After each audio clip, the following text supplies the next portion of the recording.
Oh, hey. You watching me? How long you been there? Huh. Well, I thought this was a secret spot, but I guess not. So, as you may have seen, I've been coming up through here, looking on the ground for some tasty orange little treats that we call the Chanterelle mushroom. And, I don't know. What I gotta tell you about this? We have, one of my favorite mushrooms in the world. I don't know why, just the flavor, smell, kind of like the color too. My favorite things to do is to grab your bag of chanterelles and stick your nose right in it. Not over your head because that would suffocate you, and that's not good.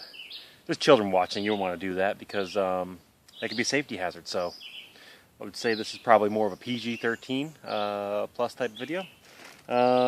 Partially because it can be slightly dangerous as well, going out in the woods and just picking mushrooms willy-nilly, as I'm sure you know that. And probably also a reason that you're coming to the video right here to check it out. I got a few things about hunting chanterelles. Number one, something that a lot of people talk about is how many should I leave in the woods and how many should I take out? Well, I got a pretty easy solution for that. Don't take the junk. That's pretty much it. Especially like today, it's been raining a lot lately, probably one of the wettest years on record. It would actually be a lot nicer if we had gotten some little, rain and then some dry weather. You don't want the ground too soggy. But we have a lot of slugs out right now, so really probably 2/3 of the mushrooms that I'm passing right now do have some slug infection with them. As you'll notice right here on this guy right here, I picked this kind of for demonstration purposes, but it's all eaten up by slugs, and I don't know. I mean, personally, I would take this home and I would put it in a separate bag, and it would not be one that I would be eating fresh, but I would still bring it home, wash it up a little bit, go ahead and just peel it apart like this, just little peels, and go ahead and dry that, and really wouldn't have much problem putting that into a soup later on in the year.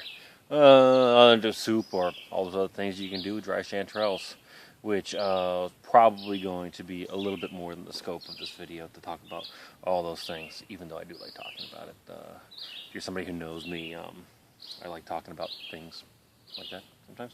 Okay, so I'm not really. Oh, deer flies, mosquitoes, deer flies, black flies, and that's about it. I'm sure I'll get home and find half a dozen ticks on me. Been out chanterelle hunting and brook trout fishing today, so I am probably going to be just about as infected with ticks as a white-tailed deer who brought them here in the first place, or the turkeys. We're not sure about that. Anyways, back to the subject at hand. I'm actually going to just go ahead and discard that because I'm not going to be eating that. I do have a bag of some nicer mushrooms right here. Let's see if I can find a good one for a demonstration. Let's see. There's something that I want to show you about them, and we'll see if you can actually see it on the video. Hopefully you can. Got my autofocus on, so I think that should work. And where's the camera on that little bad boy? Okay, so if you take a look at the gills, there we go. On a real chanterelle, a true chanterelle, if you look at the gills on the bottom, they are all going to fork before the very edge of the cap, and that's my primary way to tell a false chanterelle from a true chanterelle. And probably, let's see if I can get this in there right there. You can see that fork, and again, you can see all the forks right around the cap right there. So number one, if you're looking to make sure that you have the right type of right type of mushroom that you're thinking is chanterelle, that's going to happen. So we get some. Let's see if I get some small ones. I have bigger ones in this bag than my other bag. That's a small one. The top is not concave yet. When they come out of the ground, they're going to be a completely rounded head. That's a little bit bigger right there. And then as they reach full maturity, dang it. There we go, another black fly. Not black fly, horse fly, deer fly. I'm in the woods, not the pasture. You'll see that we have, it's starting to cup. I guess that one's a little deformed. Maybe, I don't really know that I have a real good cupped one in here, like they are in all the pictures. But you can see that cupping action going on where it's kind of concave going down in there, even though it is slightly deformed. Yeah, so I don't know, I'm kind of out in my patch right now, and I guess maybe I'll get back to it and see if I can Pull a few more chanterelles from back there and see what we got.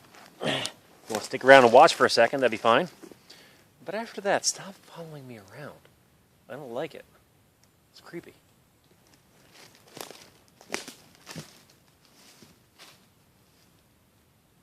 Slugs.